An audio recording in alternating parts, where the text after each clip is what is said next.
What's going on, guys? Sean here from Hammerhead Garage to come on tonight and say hi to everybody. Merry Christmas, Happy New Year. It's probably, I don't know if it's going to be the last live stream. I guess it is because Christmas is Wednesday before Christmas.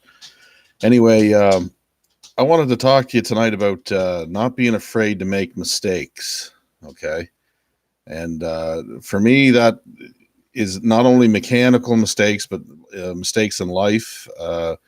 Anyone that's been around the planet for a while realizes that mistakes get made. We're only human beings. Things happen, right? So it's beyond your control. I've been a mechanic a long time, and I'm a professional, and I even make mistakes to this day still. I'll give you an example.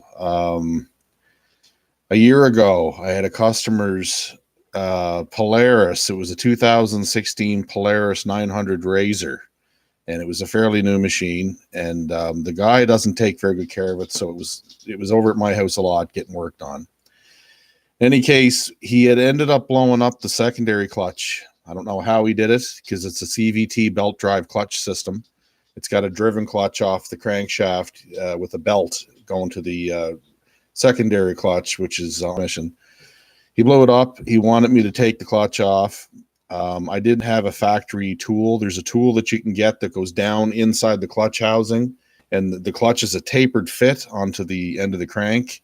And you use this tool and you put it in, it splines onto the nuts on the clutch, and then it'll push the clutch assembly right off of the crank. Well, anyway, I didn't have the factory tool, and what we used was the guy brought me two bolts. One was about that long and one was about that long. And the idea was to put the nut in, or the bolt in, and then put another bolt in, and then use the last bolt with a nut to do the same thing to try and emulate the factory tool. Well, to make a long story short, it didn't work very good. I ended up breaking off the piece, one of the pieces inside the crank on the end of the crank, and it was wedged in there. And there was no way to get into the thing because it was in about that far inside the clutch housing from the outside, the broken off piece. So I didn't know what I was going to do. So basically, I didn't do anything because I didn't know what to do about it. So I just stopped, and I thought about it for 2 or 3 days before I even took any action on it. That's always the best thing to do, in my opinion, if you get yourself into a real mechanical jam, is to not jump the gun too fast. Think about it for a while and then come up with some sort of a solution, or at least something to try. So in any case, here I am. I got this guy's machine. I got a broken off piece of metal in an impossible to reach place. And so I thought I was hooped for sure. I mean, the clutch to buy is about $800 because everything's so expensive in Canada here. I wish I lived in the U.S. My U.S. brethren, although things aren't cheap down there either, but they're a lot cheaper than Canada, boys. I don't think you realize it. Here in Nova Scotia, we pay 15% sales tax on everything. And the Canadian dollar is just in the shitter. It's nowhere near as worth as much as the American dollar. So anything I order from the States, I got to really think hard about it because it costs a lot of money, man, to get it up here. By the time you pay duty and taxes, and then the difference from Canada to the United States money, it's considerable, right? And plus, then they charge you the sales tax on top of that. So you're looking at 15% more tax on top of what you already paid. So anyway, getting back to the clutch fiasco. So what I did was I went down to Home Depot and I got myself a 5/32 drill bit about 18 inches long. Okay. That was the only thing I could do. I couldn't even get a center punch down the hole to make sure I was drilling like smoothly into the broken off piece. So I took it and I stuck it on my drill, and I went in there and I started drilling slowly, and it started feeding in there because I was measuring to see how far it went. So I took the flashlight and I shined in there, and I was putting a hole in it, and it wasn't in the center, but it was getting in there pretty decent. So I went in as far as I could, and then I put the air in there and blew all the chunks out. So then I have to get a reamer in there. So I took one of those spiral flute reamers, like the extractors. You guys have probably seen them. They're made for taking broken bolts out. And I welded it to I had an old 1/2 inch extension, an old Craftsman extension. I welded it to that. And then what I did is I took it and I stuck it in the hole, and I took the big hammer and went tap, tap, tap, tap, gave her a couple of good snaps. And then I said, okay, here's my chance. So no heat, no nothing, because you really can't heat it. There's nothing you can do in there.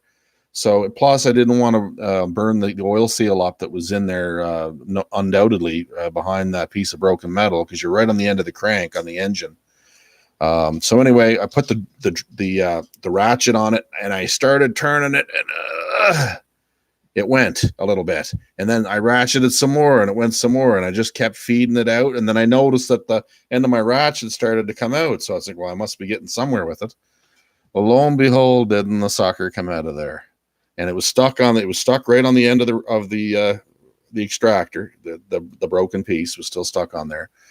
So I learned myself a valuable lesson that day. And that's not the only shit show I've ever had. I've had a lot of them over the course of many years working on stuff. Broken off bolts, especially working on motorcycles, because a lot of times you're dealing with dissimilar metals. You're dealing with like steel going into aluminum and that sort of thing. So anytime you have dissimilar metals, it's always like a breeding ground for corrosion to set in, and then a lot of broken nuts and bolts because of it. And I've learned some cool tricks. One trick that I learned, if you guys get a broken off fastener and it's in aluminum, and there's a little bit left to maybe get a nut or something on it, is take some, this is going to sound crazy, but I swear it works.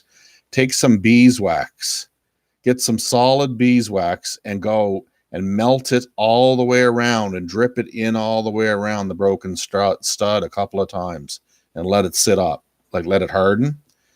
And overnight, you'd be surprised how well that liquid will get into the bolt. And I've had luck getting pieces out that way. If it's broke off flush, that's a whole other kettle of fish. What I do then is center punch it. And I try a left-hand drill bit first, which is like a drill bit where the flutes are going the other way. And if you get really lucky, sometimes it'll come out with the drill bit. But 9 times out of 10, you're going to have to drill it and put some sort of a remover or a reamer in there to get the piece out. Another situation is if it's got a stud that's broke off, let's say like that, but you got this much on it but no threads, is you can just take a nut and just hold it on there with a vice grip on the base, and then just put some weld on the top, and that'll give you enough sometimes to get it off.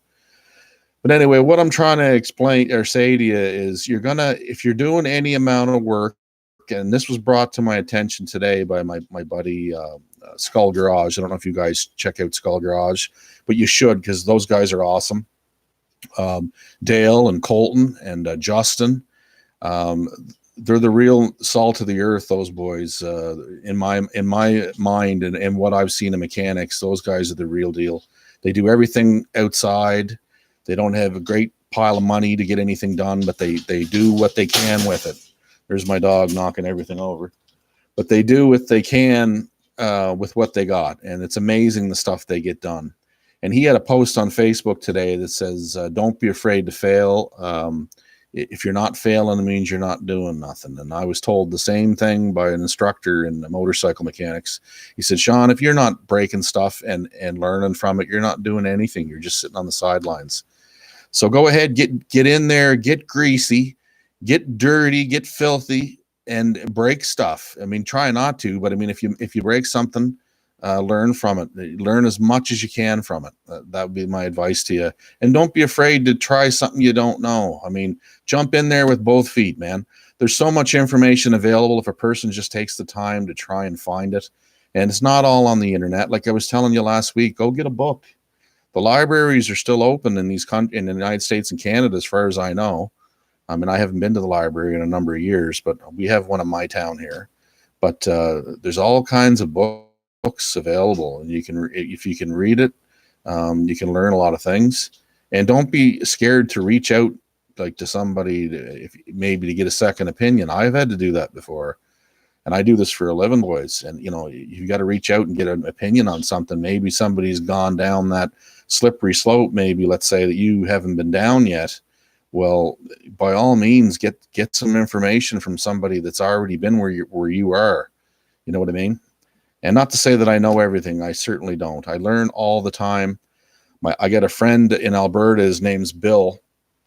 He's 77 years old and he's still a mechanic. He still works in the trade every day. And he told me one time, he said, you know what, Sean? He goes, I learn something every day. He goes, even now. He goes, and I've been doing this since before you were born. And he actually, Bill's a pretty cool cat. He still rides a Kawasaki Drifter motorcycle to work every day. He rides like 2,000 or 3,000 kilometers a year, including through the Rocky Mountains and everything. And he just doesn't want to slow down. And like that's the way to be, boys. But anyway, he owned a BMW dealership in Ponoka, Alberta back in the 1970s, early 70s, late 60s. He owned a BMW dealership. So that's how he got into it. And I learned a lot of stuff just watching that man work, you know. And guys like Roy Stone out west, he was a machinist, a mechanic. Man, the stuff I learned watching him, just amazing, right? And I apprenticed. I started off in this trade the hard way. I started sweeping floors, right? And putting parts away and doing oil changes and, you know, getting your foot in the door. And then finally they gave me a job one day. And what it was an old CB 750 that was all torn apart up in the attic. And it had a big fairing, a windjammer fairing. Some of you older guys that have been riding bikes for a while know what those are. But anyway, I had to put this thing all together, put the motor in the frame, get it all working, running, and then put the windjammer on, wire it all up. And of course, it was a rat's nest of stuff. So anyway, hey, Joe, what's going on, man? It was a rat's nest of wires and unbelievable stuff, but I did it. I stuck in there, you know, even when I wanted to quit on it, I said, I got to prove myself to these guys. So, and then I started getting more jobs. And of course I was going through school and stuff then, and they would give me more things to do. And, you know, the whole time I worked with that man out west, Precision Cycle Works, in Red Deer, Alberta, I never had to once ask for a raise from that guy. He always was right there with the money. You know, he would say, "Oh, Sean, I'm going to bump you up this week," or whatever. I never had to ask for anything. You know, I made him some money too. I did a lot of motor jobs. I did 26 brute force 750 Cowie motors in 1 year, and some of those were crank up rebuilds. But anyway, yeah, make mistakes. Go out and break bolts off, do things. But that's how you learn. That's the best way to learn. I mean, you can learn stuff from reading books too. Like, I mean, shit, I've learned a ton of stuff in theory, but it's always best, boys, to learn by doing, hands-on, right? Hands-on is by far the best teacher. And even better if you can go hands-on with somebody that's got some knowledge, that's been doing it for a long time, right? And, you know, I sucked at school. I hated school. I couldn't do math to save my life. I think I failed grade 10 math like 3 times. I just sucked at math, sucked at everything. But, you know, today I can do trades math. I can rebuild engines. I know how to read micrometers. I know how to measure tools and parts. And I guess it's because I actually care about the outcome now, right? And then when I was in high school, I didn't care about anything really. I mean, I hated school with a passion. But any case, yeah, so I mean, you're gonna break stuff, you're gonna blow stuff up. I mean, shit's gonna happen. It's just like it does in life, right? And the main thing is to learn something about it and learn from it and move on, man. I mean, don't dwell on it. Just, there's so many projects that are sitting in dudes' garages because they just, you know, life gets in the way, and then the wife wants them to do this, and then the thing's covered in dirt and dust, and, oh, I don't have the money this year, maybe next year. And then it's like 10, 15 years later and the thing's still sitting there.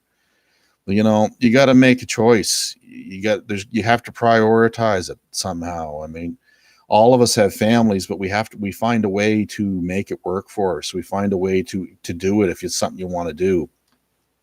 And I've always said, when somebody doesn't do something, when they say they're going to do it, or they do something else, it just means that they've prioritized something else, right?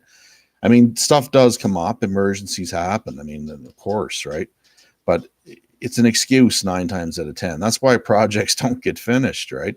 You just got to get out there and do it and be willing to make the mistakes. And it's hard work. If you got to really want it, right? That's the thing, is you got to really want to do it. And it doesn't matter what it is, building like an engine or hot rod or snowmobile or motorcycle repair or whatever it is, welding. If it's something you want to do, you're going to find the time, you're going to find the funds somehow to do it. Money's tight with everybody. It's a bad time of year.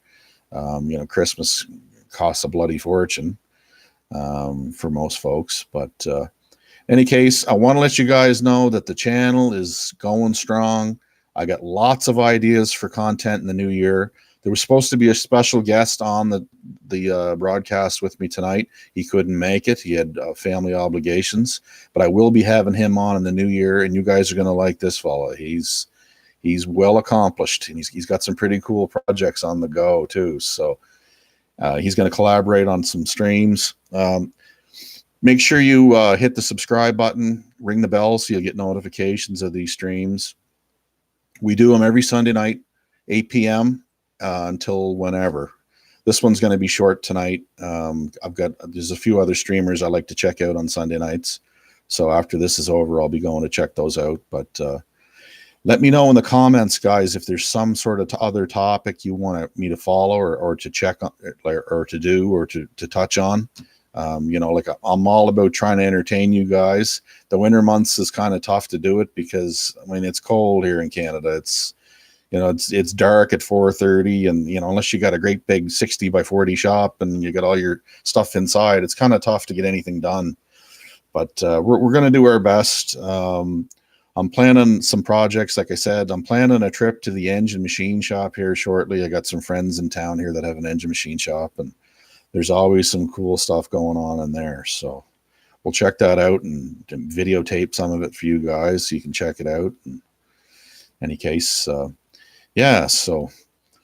that's pretty much what I had to say tonight, more or less.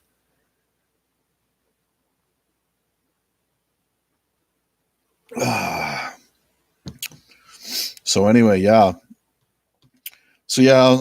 thinking back over the years, there's other stuff that I've screwed up. I put engines together without torquing the rod bolts. I had one time and I fired it up and the thing was making the death rattle. You guys probably all know what the death rattle is. It sounds like the hammers of hell when you fire the thing up. I knew instantly what it was, and I didn't end up hurting the engine. I just basically shut it off and went back in there and torqued them to spec. But you get sidetracked sometimes. That's why when I'm adjusting valves or something, I usually leave the wrench right on the valve that I'm adjusting in case I get called away to the phone or something. And that way, when I come back, I know, okay, I'm on number 3 intake or 4 exhaust or whatever it is, because stuff does happen, and you get sidetracked. So anyway, so Merry Christmas, Happy New Year. I want to thank everybody for checking out my channel. I extremely appreciate it. We've got some big things coming in the new year, so I hope you guys will stick by us and let us know what you want to see. We'll do our best to accommodate you. And so anyway, from my family to yours, Merry Christmas and Happy New Year, guys. We'll talk to you real soon.